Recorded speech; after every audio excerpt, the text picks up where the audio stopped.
നമസ്കാരം, കർമ്മ ന്യൂസിലേക്ക് സ്വാഗതം. ഹമാസിന്റെ പ്രധാനപ്പെട്ട നേതാക്കളിൽ ഒരാളാണ് യഹിയ സിൻവാർ.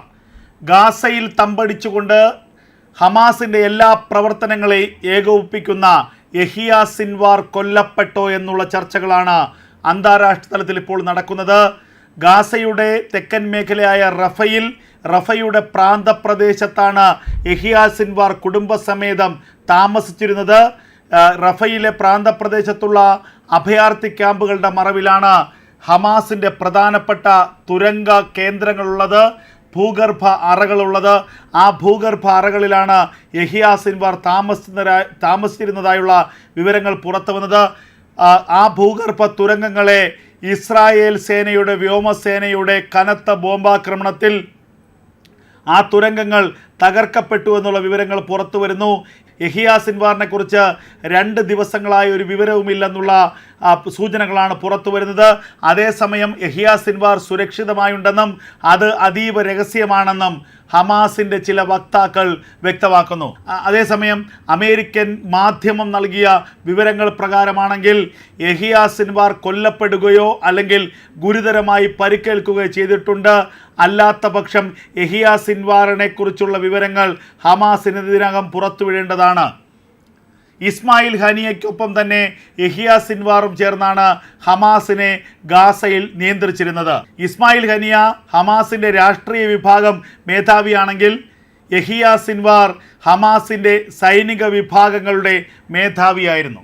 ഒക്ടോബർ 7 ആക്രമണത്തിന് ചുക്കാൻ പിടിച്ചത്, ആ ആക്രമണത്തിൻ്റെ ബുദ്ധി കേന്ദ്രം യഹിയ സിൻവാർ ആണെന്ന് ഇസ്രായേൽ നേരത്തെ കണ്ടെത്തിയതാണ്. ഒക്ടോബർ 7 ആക്രമണത്തിന് ശേഷം ഇസ്രായേൽ സേന തിരിച്ചടിച്ച സമയത്ത് റഫയിലെ ഒരു തുരങ്കത്തിലൂടെ കുടുംബസമേതം നടന്നു നീങ്ങുന്ന യഹിയ സിൻവാറിൻ്റെ ദൃശ്യങ്ങൾ പിന്നീട് മൊസാദ് കണ്ടെടുത്തിരുന്നു. ആ ദൃശ്യങ്ങളിലൂടെ വ്യക്തമായത് മറ്റേതോ രാജ്യത്തേക്ക്, പ്രത്യേകിച്ച് ഖത്തറോ ഈജിപ്റ്റോ അടക്കമുള്ള ചില രാജ്യത്തേക്ക് യഹിയ സിൻവാർ കടന്നു എന്നുള്ളതാണ്. എന്നാൽ പിന്നീട് മൊസാദിന് മനസ്സിലായത് യഹിയ സിൻവാർ ഗാസയിൽ തന്നെയുണ്ട്. റഫയുടെ പ്രാന്തപ്രദേശത്ത് താമസിച്ചുകൊണ്ട്, ഭൂഗർഭ തുരങ്കങ്ങളിൽ താമസിച്ചുകൊണ്ട്, ഹമാസിൻ്റെ കേന്ദ്രങ്ങളിൽ താമസിച്ചുകൊണ്ട് ഇസ്രായേൽ സേനയ്ക്കെതിരെയുള്ള യുദ്ധത്തെ നിയന്ത്രിക്കുന്നത് യഹിയ സിൻവാർ ആണെന്ന് പിന്നീട് ഇസ്രായേൽ കണ്ടെത്തിയിരുന്നു.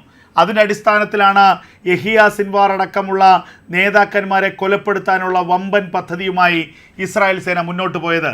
ആ പദ്ധതിക്കൊടുവിലാണ് പ്രാന്തപ്രദേശത്തുള്ള അഭയാർത്ഥി ക്യാമ്പുകൾക്ക് മറവിൽ പ്രവർത്തിക്കുന്ന ഹമാസിൻ്റെ ശക്തി കേന്ദ്രങ്ങളെ മുഴുവൻ തകർക്കാനുള്ള വമ്പൻ ആഹ്വാനം ബെഞ്ചമിൻ നെതന്യാഹു നൽകിയത്. അതിൻ്റെ അടിസ്ഥാനത്തിലാണ് കഴിഞ്ഞ 2-3 ദിവസങ്ങളിലായി വമ്പൻ വ്യോമാക്രമണം ഇസ്രായേലി സേന ഗാസയുടെ റഫയുടെ പ്രാന്തപ്രദേശങ്ങളിലേക്ക് നടത്തി വന്നത്.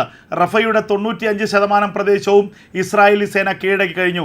ഇനി അവശേഷിക്കുന്നത് 5% പ്രദേശമാണ്. അതായത് ഈജിപ്തുമായി അതിർത്തി പങ്കിടുന്ന പ്രാന്തപ്രദേശം. ആ പ്രദേശത്താണ് വമ്പൻ ഹമാസിൻ്റെ ഭൂഗർഭ തുരങ്കങ്ങളുള്ളത്. ഇസ്രായേലിലേക്ക് എളുപ്പത്തിൽ കടക്കാനും ഇസ്രായേലിൽ നിന്ന് ആയുധങ്ങളടക്കം കൊണ്ടുവരാനുമുള്ള വമ്പൻ തുരങ്കങ്ങളും ഇടനാഴികളും ഒക്കെ ഉള്ളത് ഈ പ്രദേശത്താണ്. അവിടെയാണ് ഹമാസിൻ്റെ ഭീകരവാദി നേതാക്കളിൽ പ്രധാനികൾ ഒളിവിൽ കഴിയുന്നത് എന്നുള്ള വിവരം ഇസ്രായേലി സേനയ്ക്ക് ലഭിച്ചിരുന്നു. അവർക്കൊപ്പമാണ് യഹിയ സിൻവാർ താമസിക്കുന്നതെന്നാണ് ഇസ്രായേലി സേനയ്ക്ക് ലഭിച്ച വിവരം. ആ വിവരത്തിൻ്റെ അടിസ്ഥാനത്തിലാണ് ആ അഭയാർത്ഥി ക്യാമ്പിൻ്റെ മറവിലുള്ള ഭൂഗർഭ തുരങ്കം കേന്ദ്രീകരിച്ചുകൊണ്ട് കഴിഞ്ഞ രാത്രികളിൽ ബുധനാഴ്ചയും വ്യാഴാഴ്ചയും മണിക്കൂറുകൾ ഇടവിട്ടുള്ള കനത്ത ബോംബാക്രമണം ഇസ്രായേലി വ്യോമസേന നടത്തിയത്. ആ വ്യോമാക്രമണത്തിലാണ് യഹിയ സിൻവാർ കൊല്ലപ്പെട്ടതായുള്ള സംശയം ഇസ്രായേലി സേനയ്ക്കുള്ളത്. യഹിയ സിൻവാറിനെ കുറിച്ചുള്ള വിവരങ്ങൾ കഴിഞ്ഞ 48 മണിക്കൂറിൽ ലഭ്യമല്ല എന്നുള്ള സൂചനകളാണ് ഇസ്രായേലി രഹസ്യാന്വേഷണ വിഭാഗം കണ്ടെത്തിയിരിക്കുന്നത്. അമേരിക്കയുടെ രഹസ്യാന്വേഷണ വിഭാഗത്തിൻ്റെയും റിപ്പോർട്ട് ഇത് തന്നെയാണ്. അതേസമയം ഇതിനെ ഖണ്ഡിച്ചുകൊണ്ട് ഹമാസിൻ്റെ ചില വക്താക്കൾ ചില സൂചനകൾ നൽകുന്നു. യഹിയ സിൻവാർ ജീവനോടെ തന്നെ ഉണ്ട്. എന്നാൽ യഹിയ സിൻവാർ എവിടെയുണ്ട് എന്നുള്ളത് സംബന്ധിച്ച് ഇപ്പോൾ പുറത്തു പറയാനാകില്ല. അതീവ ഗൗരവമുള്ള ഒരു സാഹചര്യത്തിലാണ് യഹിയ സിൻവാർ ഉള്ളത്. 2 പേർക്ക് മാത്രമാണ്, ഹമാസിൻ്റെ ഏറ്റവും ഉന്നത തലത്തിലുള്ള 2 പേർക്ക് മാത്രമാണ് യഹിയ സിൻവാറിനെ കുറിച്ചുള്ള കൃത്യമായ വിവരമുള്ളത് എന്ന് ഹമാസ് വ്യക്തമാക്കുന്നു. അതേസമയം അമേരിക്കയുടെയും ഇസ്രായേലിൻ്റെയും രഹസ്യാന്വേഷണ വിഭാഗം വ്യക്തമാക്കുന്നത് ഒന്നുകിൽ യഹിയ സിൻവാർ ആക്രമണത്തിൽ കൊല്ലപ്പെട്ടു, അല്ലെങ്കിൽ യഹിയ സിൻവാറിന് ഗുരുതരമായ പരിക്കേറ്റു. ഈ രണ്ട് സാഹചര്യങ്ങളാണ് നിലവിലുള്ളത്. അല്ലെങ്കിൽ യഹിയ സിൻവാർ ഈ യുദ്ധത്തിൻ്റെ അവസാന ഘട്ടത്തിൽ രണ്ടും കൽപ്പിച്ച് പുറത്തു വന്നേനെ. പക്ഷേ യഹിയ സിൻവാർ കൊല്ലപ്പെടുകയോ ഗുരുതരമായ പരിക്കേൽക്കുകയോ ചെയ്തു എന്നുള്ളത് ഉറപ്പാണെന്ന് ഇസ്രായേലി രഹസ്യാന്വേഷണ വിഭാഗം ഉറപ്പിക്കുന്നുണ്ട്. അതേസമയം ഇസ്മായിൽ ഹനിയ ഇപ്പോഴും ഖത്തറിൽ തന്നെയാണ്.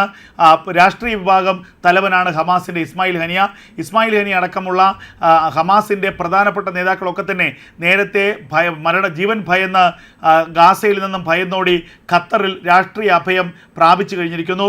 അവിടെ നിന്നുള്ള നിയന്ത്രണമാണ് ഇവർ ഹമാസിന് മേൽ നടത്തുന്നത്. എന്നാൽ ആ നിയന്ത്രണങ്ങൾക്കൊന്നും തന്നെ ഇനി വില പോകില്ല എന്ന് ഏറെക്കുറെ ഉറപ്പായിരിക്കുന്നു.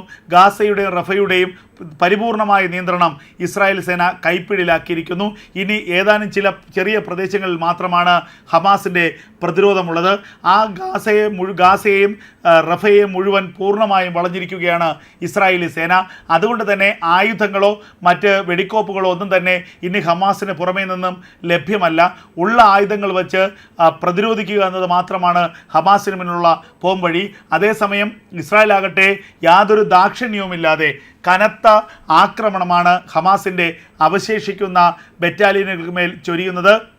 റോക്കറ്റ് ആക്രമണവും ബോംബാക്രമണവും ഡ്രോൺ ആക്രമണം അടക്കം കര വ്യോമ ആക്രമണങ്ങൾ ഒരേ സമയം തന്നെ നടത്തിക്കൊണ്ടിരിക്കുന്നു. ഇതിൽ പിടിച്ചു നിൽക്കാനാകാതെ നാലുപാടും ഓടുകയാണ് ഹമാസിൻ്റെ ഭീകരവാദികൾ. അതേസമയം ഹമാസിൻ്റെ പരിപൂർണമായ ഉന്മൂലനം ഉടനുണ്ടാകുമെന്ന് ഇസ്രായേൽ പ്രധാനമന്ത്രി ബെഞ്ചമിൻ നെതന്യാഹു തന്നെ വ്യക്തമാക്കുകയാണ്.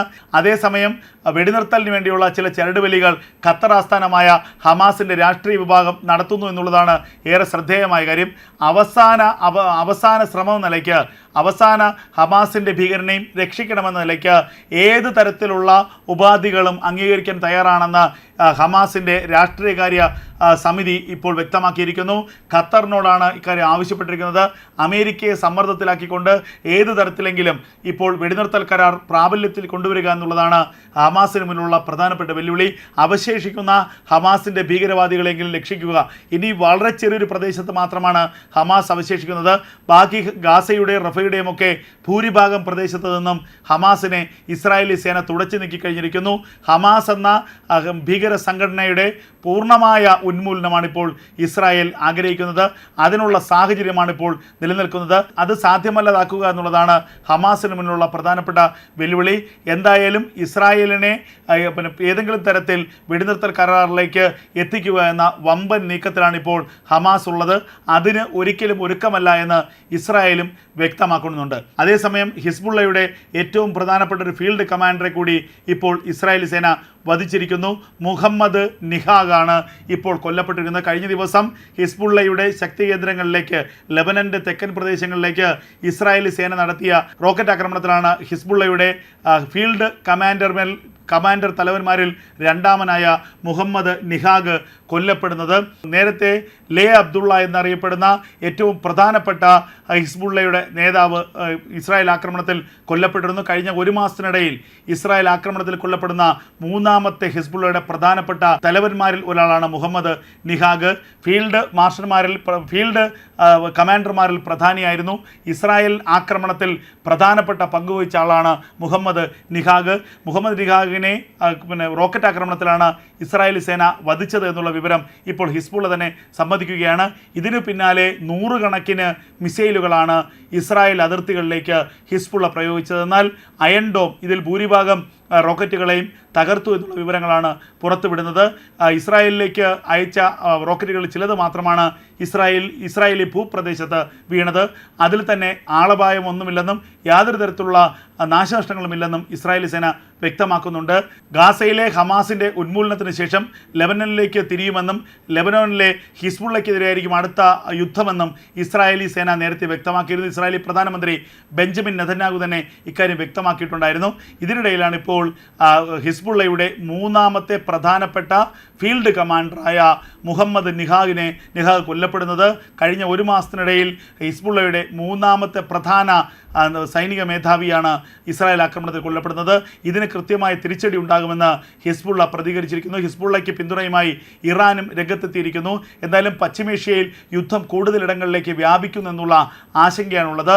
ഗാസയിലും റഫയിലും ഹമാസിൻ്റെ ഉന്മൂലനം സാധ്യമാക്കിയ ശേഷം ഹിസ്ബുള്ളയ്ക്കെതിരെ ആക്രമണം ശക്തമാക്കുമെന്നാണ് ഇപ്പോൾ ഇസ്രായേൽ സേന വ്യക്തമാക്കിയിരിക്കുന്നത്.